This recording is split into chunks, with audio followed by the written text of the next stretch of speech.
Le format est déterminant dans la conception d'un livre. C'est ce qu'Elżbieta nous rappelait, elle qui est une grande plasticienne et une remarquable créatrice d'albums pour enfants. Si l'on évoque le passage d'un train, on préférera le format allongé, le format à l'italienne. Si l'on évoque un arbre, on choisira un format vertical.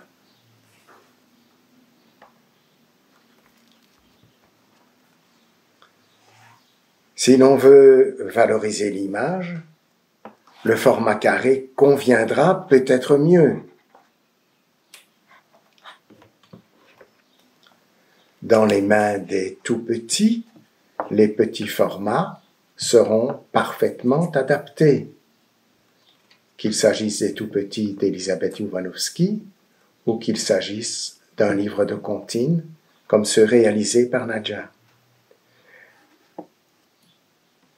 Des créateurs sont allés plus loin encore, comme Peter Newell, qui a imaginé un livre en pente, The Slant Book, pour raconter l'histoire d'un landau qui, tout en dégringolant dans une rue descendante, provoque une succession de catastrophes, comme dans un film burlesque américain des années 20.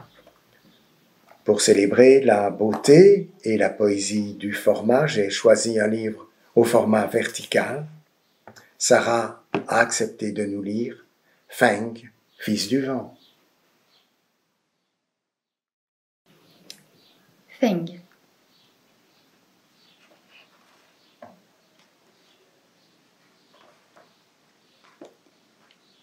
Feng, fils du vent. Feng était passionné par les cerfs-volants.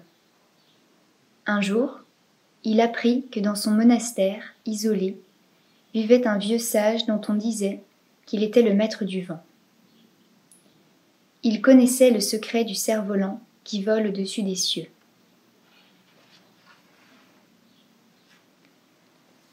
Feng demanda à ses parents la permission d'aller trouver le vieil homme afin qu'il lui enseigne tous ses secrets.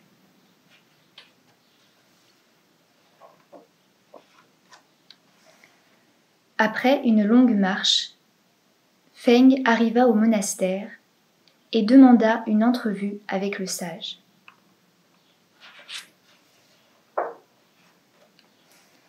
« Ô maître, apprends-moi ton art. Accepte-moi dans ton atelier. » Le maître lui répondit. « Un lion qui imite un lion est un singe. C'est parce que l'homme cherche tout seul qu'il invente et qu'il progresse. Si tu veux trouver la meilleure façon de construire un cerf-volant, regarde autour de toi, et la feuille, et le vent. »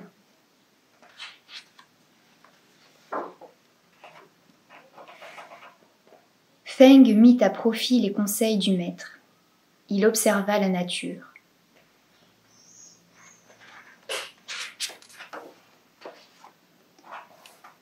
« Maître, dis-moi le secret du cerf-volant le plus stable. »«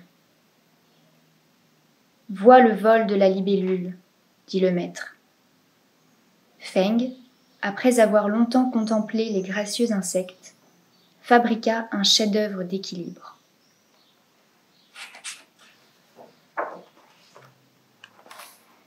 « Maître, dis-moi le secret du cerf-volant le plus maniable. »«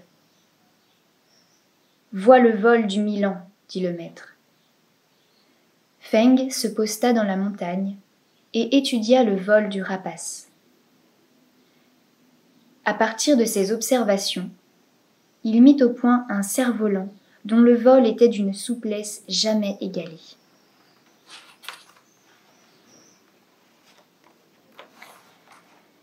« Maître, dis-moi le secret du cerf-volant le plus véloce. »« Vois le vol de l'hirondelle, » dit le maître.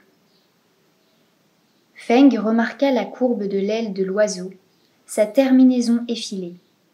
Alors, il imagina un cerf-volant, preste jouet de papier sous ses doigts. Son savoir-faire lui valut bientôt les honneurs des riches seigneurs, admiratifs devant la perfection de ces oiseaux de papier. Mais Feng savait qu'il n'était pas encore l'égal du vieux sage. Il lui manquait le secret.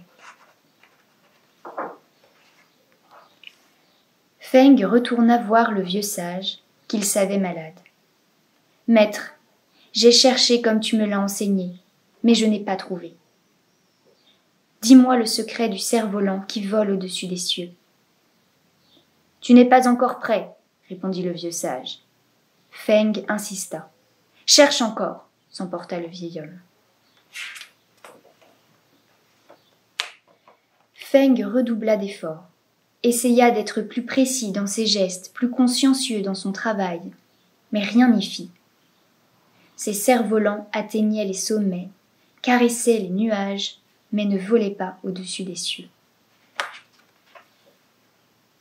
« Maître, je suis un ignorant, confessa Feng. Reviens me voir demain avec le dévidoir le plus long que tu puisses trouver, dit le maître.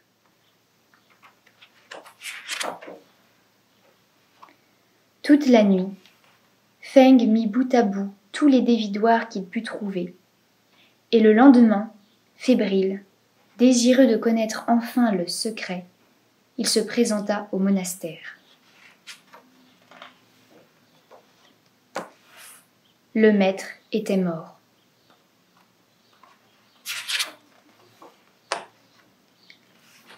Et, pendant que Feng se recueillait auprès du corps du maître des cerfs-volants, l'âme du vieux sage s'envola, emportant avec elle une des extrémités de la corde du dévidoir, jusqu'au plus haut des cieux.